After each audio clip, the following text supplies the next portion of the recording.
अस्सलाम वालेकुम नाज़रीन, स्मार्ट टीवी में खुश आमदीद। शुरू अल्लाह के नाम से जो जब्बार और कहार है।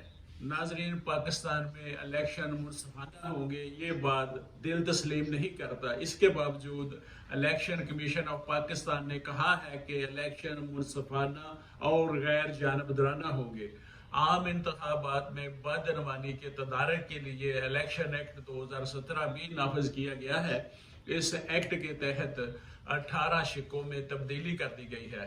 उम्मीदवारों के इलेक्शन अखराजात के लिए बैंक अकाउंट से मुतल्लक रूल्स में भी तब्दीली की गई है।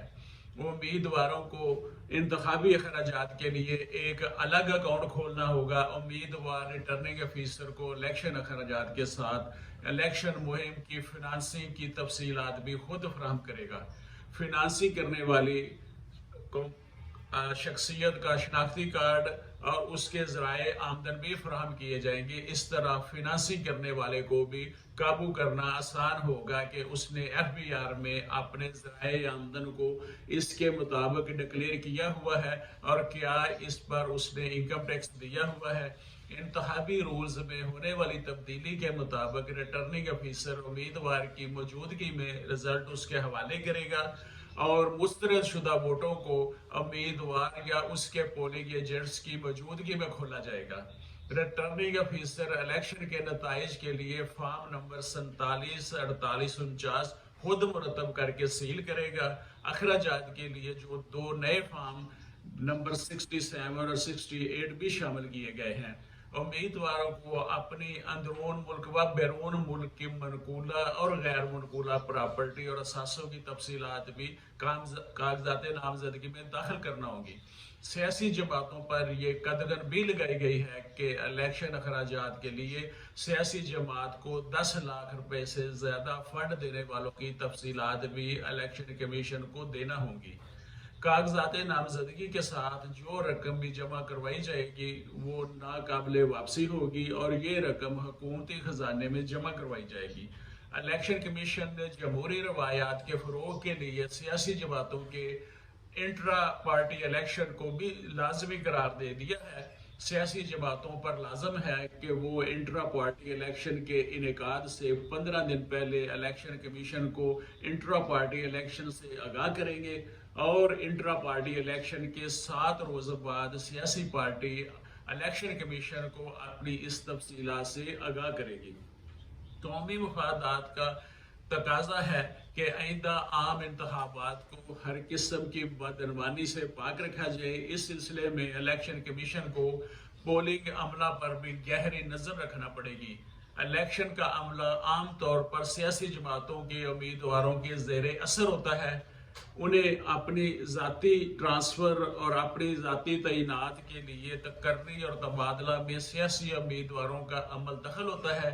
वतन अजीज़ में हरने वाली पार्टी जो आती है वो इंतखाबी नताइज को तस्लीम ना करने की रवायत मौजूद रखती है। खदशा है कि आइंदा इलेक्शन में भी ये रवायत कायम रखी जाएगी। अगर ऐसा होता है तो इलेक्शन के बावजूद इस्तेकाम का क़याम मुश्किल नज़र आता है।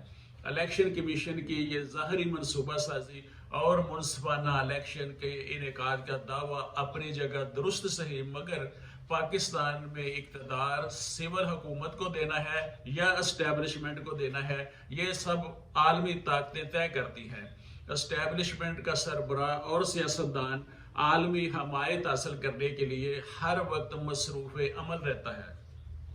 पाकिस्तान में इस्लामी सरबराही कॉन्फ्रेंस के इनेकाद पे आलमी ताकतें भुट्टो से नाराज हुई और उन्होंने भुट्टो को घर भेजने के लिए ज़ियाउल हक को ग्रीन सिग्नल दे दिया। और जब इस एस्टेब्लिशमेंट से अफगानिस्तान के इशू पर आलमी ताकतें एस्टेब्लिशमेंट से बिगड़ गई तो एस्टेब्लिशमेंट का बिस्तर गोल कर दिया गया। इसके लिए उन्होंने बड़ी भारी कीमत चुकाई। पाकिस्तान आर्मी के हाई कमान के साथ साथ अमरीकी सफीर को भी कुर्बान किया गया। इस तरह फिर मुल्क में सिविल हुकूमत लौट आई और फिर जब सिविल हुकूमत ने एटमी धमाके किए तो आलमी ताकतें इस नाफरमानी पर नवाज शरीफ से नाराज हुई। उन्होंने फिर एस्टेब्लिशमेंट को ग्रीन सिग्नल दे दिया और फिर जब अफगान इशू पर एस्टेब्लिशमेंट से इख्तलाफ हुआ تو پرویز مشرف کی چھٹی ہو گئی اور سول حکومت مارز وجود میں آ گئی۔ اسی طرح سول حکومت کے عہد میں 2 مواقع ایسے آئے، جنرل رحیل شریف کو آخری فیصلہ کے جو قریب تھے لیکن کسی انجانی قوت نے انہیں روک دیا۔ جنرل رحیل شریف گیند کو گول میں لے گئے تھے، گول بھی بالکل خالی تھا لیکن گول نہیں کیا کیونکہ امپائر نے سرخ جھنڈی ہلا دی تھی۔ اس ملک میں سرخ جھنڈی لہرانے کا اختیار کسی اور کے پاس ہے۔ جب تک یہ اختیار کسی اور کے پاس ہے، الیکشن رولز میں 1000 تبدیلیاں کر دی جائیں تو ان کے فروٹفل رزلٹ سامنے نہیں آ سکتے۔ آج کے لیے اتنا ہی۔ میں محمد امین ایڈوکیٹ، سماعت ٹی وی۔